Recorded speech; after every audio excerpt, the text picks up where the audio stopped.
The world tells us to act on our feelings and to listen to our emotions. They lied.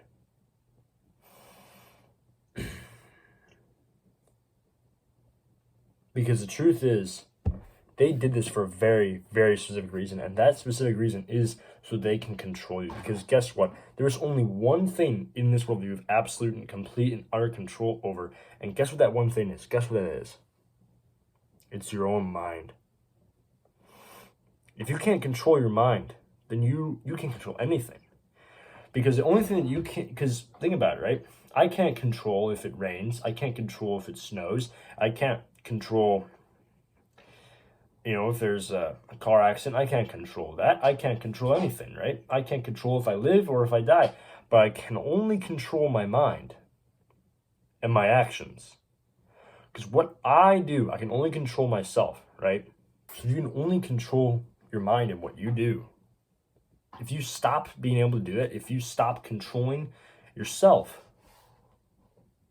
then you're just a feather in the wind. And every little thing that someone says, every little thing that someone does to you, you're affected by it.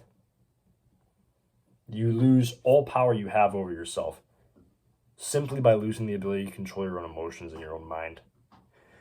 Because think about it, it doesn't even make any sense, right? To always act on your feelings. Because if your emotions tell you, oh, skip the gym today. If your emotions tell you, oh, eat that piece of junk food. Your emotions tell you to skip meditation or whatever. You're not going to make as much progress as you would if you were disciplined enough and you actually did things even if you don't feel like it. Because guess what? You're not always going to feel like it. You're not always going to feel like exercising. You're not always going to feel like going for a run. This morning, I got up early and I went for a run, right? I didn't feel like doing it. I felt like laying in bed and sleeping in. I felt like getting on my phone and scrolling for a while. I felt like doing absolutely nothing productive, right? But today was one of the most productive days I've had in a long time because I didn't listen to what my emotions were telling me. I listened to my own logic, my own judgment. Now, this is not saying to not feel any emotions. I think emotions are very powerful and very important. But when you feel an emotion like anger or sorrow, right? Or really any emotion, it's very important to take a step back and stop thinking of yourself as being the mover, like the one that's moved by the emotions. But think of yourself as the observer of your feelings. The person who sits back and is watching the feelings that you have come and go in your life, right? Because you're going to have thousands, if not millions of emotions arise throughout the day, right? And so by stepping back and observing what you're feeling, right? Let's say you need to go for a run, right? You made a decision the day before you were going to go for a run in the morning. You wake up in the morning and you feel in the emotion of tiredness and laziness and lack of motivation, right?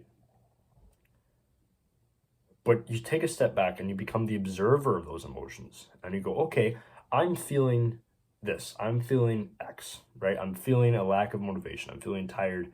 I'm feeling lazy, right? But I'm still going to go for a run. It's really that simple. Just do what you said you were going to do despite what your emotions are telling you. And that's how you can achieve the success that you want to.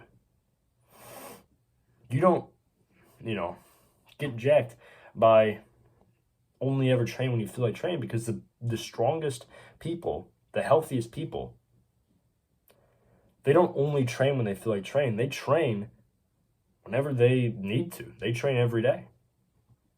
Right? I believe it was a quote by Andrew Tate. The person who works out every day isn't motivated. The person who trains every day, they don't have motivation. They have something else. They have discipline. Right? With that discipline, you are able to completely counteract the feelings of your emotions, and you're able to find control in yourself again. This is not to not feel emotions. Like I said before, emotions are very powerful and very important. But what's important is to acknowledge that you're feeling an emotion. Take a step back and logically analyze the situation that you are going through. Logically analyze what you're feeling and whether or not it is a good or bad idea to act on those emotions. Right? Whether it's anger, like you're upset in a situation that you have, right? And you take a step back and you go, okay, should I respond with anger in this situation, or should I respond with kindness and empathy toward the person that I'm angry at, right? And if usually the correct right decision is going to be, okay, respond with some kind of empathy towards the other person. But if the decision is you should be aggressive and angry because this person is, going to harm you in some way, then yes, you should then logically make the decision to respond with anger or with empathy. See, this is very, very powerful.